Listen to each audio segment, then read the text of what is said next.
Amara, ouvre cette porte tout de suite. 2 années de loyer. Mon Dieu, que suis-je censé faire? Même l'eau est un luxe maintenant. Pas une seule alerte. Pas une seule notification.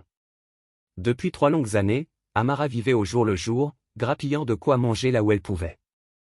Mon Dieu, que suis-je censé faire, murmurait-elle souvent, les yeux rivés sur son téléphone éteint. Même l'eau potable était devenue un luxe qu'elle ne pouvait plus s'offrir sans compter chaque naira. Ce soir-là, des coups violents retentirent contre la porte de sa petite chambre. La voix du propriétaire, rauque et impatiente, traversa le bois mince. « Amara, je sais que tu es là. Ouvre cette porte tout de suite. » Son cœur se serra. Jésus, pensa-t-elle, le propriétaire. Que faire maintenant? Elle ouvrit lentement, le visage baissé. Tu crois que c'est la maison de ton père ici? 2 années de loyer impayé. Quelle absurdité est-ce là? Aboya-t-il. Bonsoir, monsieur, répondit-elle d'une voix faible. Qu'est-ce qui est bon dans ce soir? Amara, paie ton loyer. Ne me pousse pas à bout. Monsieur, je vous en supplie. Accordez-moi encore un peu de temps. Je cherche du travail, je cherche vraiment. Le propriétaire ricana. Tu cherches depuis 3 ans. Ton emploi se cache-t-il de toi, Amara? La semaine prochaine, si je ne vois pas l'argent, tes affaires voleront dehors. Non-sens. La porte claqua. Amara s'effondra sur le matelas usé, les larmes brûlantes coulant sur ses joues. Mon Dieu, dans quelle situation suis-je tombé? Je suis épuisé. Fais quelque chose avant que quelque chose ne me fasse. Le lendemain, sous le soleil écrasant de Lagos, elle errait dans les rues animées d'Ikoyi, un sac d'oranges fraîches à la main. L'odeur acidulée des fruits se mêlait à celle des pots d'échappement et des épices des vendeurs ambulants. Oranges fraîches. Les meilleures de Lagos, criait-elle d'une voix qui manquait déjà de conviction. Un client s'arrêta. Combien le sac? 1000 naira, bon prix. Elle conclut la vente, ajouta quelques bananes, empocha les pièces. Mais au fond d'elle, une voix hurlait, je dois trouver un emploi. N'importe lequel. Je ferai n'importe quoi pour alléger ce fardeau qui m'étouffe. L'après-midi, elle se présenta à un entretien dans une petite boutique de vêtements. L'air conditionné lui parut un paradis fugace. Bonjour, madame. Je viens pour l'entretien. La gérante la toisa. Je vois. As-tu de l'expérience? Non, madame, mais j'apprends très vite. Extrêmement vite. Nous ne formons personne ici. Nous cherchons des personnes expérimentées. Amara sentit son estomac se nouer. S'il vous plaît, donnez-moi une chance. J'ai vraiment besoin de ce travail. Désolé, je ne peux rien pour toi. Tu dois partir maintenant. Dehors, la chaleur l'assaillit de nouveau. Même dans une simple boutique, je n'arrive pas à décrocher un poste. Mon Dieu, ma vie s'est-elle réduite à cela? Elle descendit vers un restaurant un peu plus bas dans la rue, les jambes lourdes. Je n'ai plus le choix. Je prie pour que celui-ci marche, car je suis à bout. Bonsoir, madame. Je viens pour l'entretien. Bonsoir. Peux-tu cuisiner? Oui, madame, je cuisine très bien. Où as-tu travaillé auparavant? Nulle part, madame. La femme secoua la tête. Désolé, nous avons besoin de professionnels, pas d'apprentis. Amara sortit, le monde autour d'elle semblant se brouiller. Des rires lointains d'enfants jouant dans la poussière lui parvenaient, contrastant cruellement avec son désespoir. Elle s'assit sur un trottoir, le corps secoué de sanglots silencieux. Est-ce ainsi que les gens s'effacent simplement? Sans emploi, sans rien qui donne espoir? Pourquoi est-ce si difficile? Dieu, je t'en supplie, j'ai besoin d'un travail. Quelques jours plus tard, elle croisa Blessing, une ancienne connaissance, près du marché. Blessing. Comment vas-tu? Amara. Ça fait longtemps. Et toi, comment ça va? Je me débrouille, tant bien que mal. Elles discutèrent un moment. Blessing semblait différente, plus assurée, mieux habillée. Ma sœur, on peut se voir plus tard aujourd'hui? Pour rattraper le temps perdu. Amara accepta. Elle n'avait rien d'autre à faire. Le soir, le lieu de rendez-vous vibrait d'une énergie électrique. Musique forte, lumière tamisée, rire et corps en mouvement. Blessing arriva, rayonnante. Amara, regarde-toi. Ça fait si longtemps. Blessing, tu as changé, en bien. Tu es magnifique. Elles s'installèrent. Amara se confia, pas d'emploi, plus de nourriture, le propriétaire prêt à la jeter dehors. Je ne sais même pas comment j'en suis arrivé là. Blessing la regarda droit dans les yeux. Veux-tu continuer à souffrir ainsi? Quelle question. Parce que moi aussi, j'étais comme toi avant. Aujourd'hui, je choisis ma vie. Que veux-tu dire? Blessing parla sans détour. Des hommes riches, mariés, influents. Passez du temps avec eux, les rendre heureux, et ils prenaient soin de vous en retour. Amara recula. Tu veux dire, comme ce à quoi je pense? Exactement. Non, Blessing. Je ne peux pas. Alors continue à souffrir. Ce n'est pas moi, ça. La faim change les gens, Amara. Ton bon comportement a-t-il payé ton loyer ou acheté ta nourriture? Regarde-moi, je mange ce que je veux, je voyage où je veux, j'ai le dernier iPhone, une voiture, une maison. N'est-ce pas la vie dont tu rêves? Les mots du propriétaire résonnèrent dans sa tête, la semaine prochaine, tes affaires dehors. Amara hésita longuement. La peur de se perdre elle-même luttait contre la peur de sombrer. Finalement, d'une voix brisée, d'accord, je vais le faire. Le lendemain, Blessing la transforma. Robe élégante, maquillage soigné, coiffure impeccable. Amara se regarda dans le miroir et ne se reconnut presque pas, c'est trop. Je semble différente. Tu sembles belle, luxueuse. C'est le but. Tu t'y habitueras. Tiens-toi comme si tu possédais la pièce, même si ce n'est pas le cas. Blessing lui expliqua les règles avec gravité. Pas d'émotion.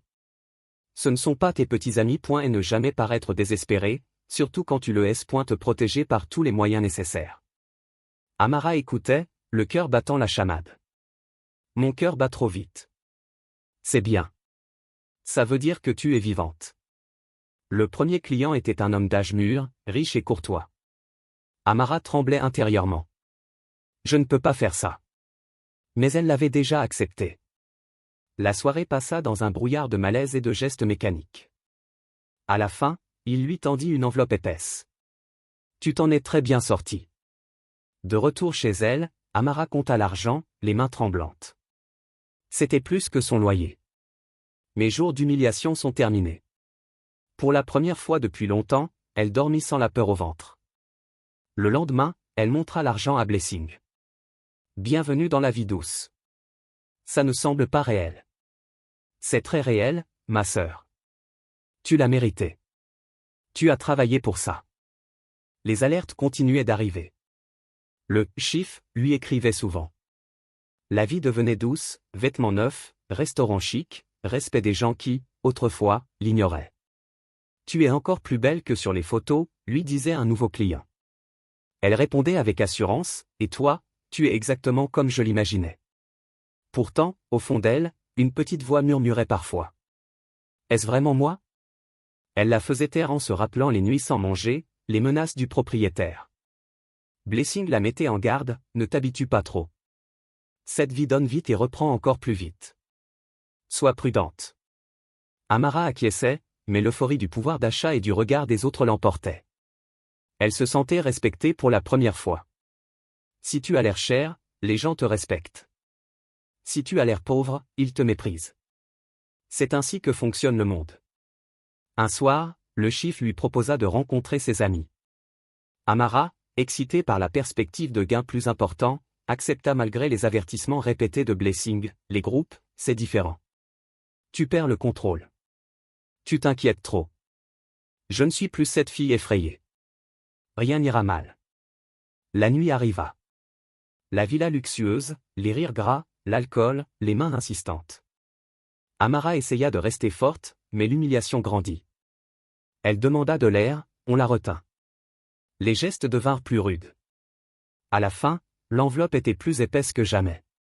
Pourtant, en rentrant, elle ne ressentait aucune joie. Seulement une saleté profonde qui collait à sa peau. Pourquoi ne suis-je pas excitée? Pourquoi je me sens si sale? Elle pleura en silence. C'est le prix à payer pour une belle vie. Je ne peux pas abandonner maintenant. Il me reste tant à accomplir. Blessing la trouva changée. Que s'est-il passé? Amara mentit d'abord, puis craqua. L'argent était là, mais le vide aussi. Les semaines suivantes, son corps commença à protester. Fatigue inhabituelle, douleur, manque d'appétit, insomnie. Elle mettait cela sur le compte du stress. Juste du repos, se répétait-elle. Mais les alertes du chiffre continuaient, et elle acceptait encore, poussée par la peur de retomber dans l'ancienne misère. Un jour, Blessing insista, « Amara, tu as maigri. Tes yeux. Allons à l'hôpital. » Après des hésitations, elles y allèrent. La salle d'attente sentait le désinfectant et l'angoisse. Les tests furent faits. L'attente sembla interminable. Le médecin les reçut enfin, le visage grave mais professionnel. « Mademoiselle Amara, les résultats sont revenus. L'un d'eux montre que vous avez une infection qui affecte le système immunitaire et qui nécessite des soins à long terme. » Amara fronça les sourcils. Quel genre d'infection? Le médecin expliqua avec douceur, mais clarté, les analyses indiquaient une exposition à un virus grave. Avec des soins appropriés, beaucoup vivaient longtemps et pleinement.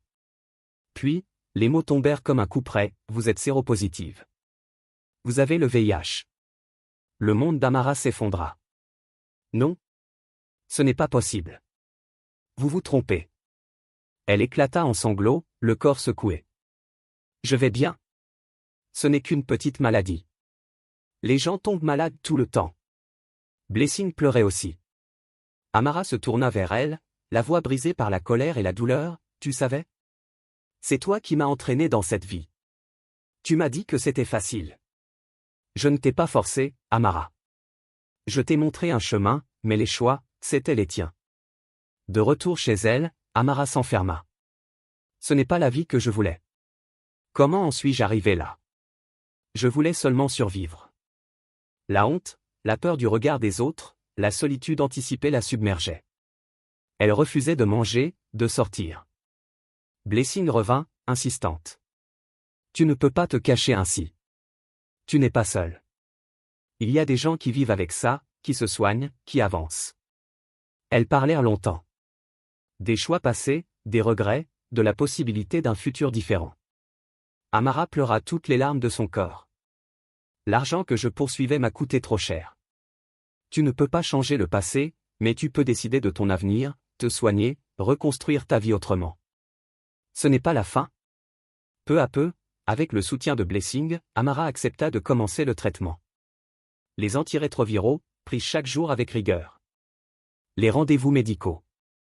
Les moments de doute où elle se demandait si elle pourrait un jour se regarder sans dégoût. Elle coupa les ponts avec cette ancienne vie. Chiffre, je ne suis plus disponible.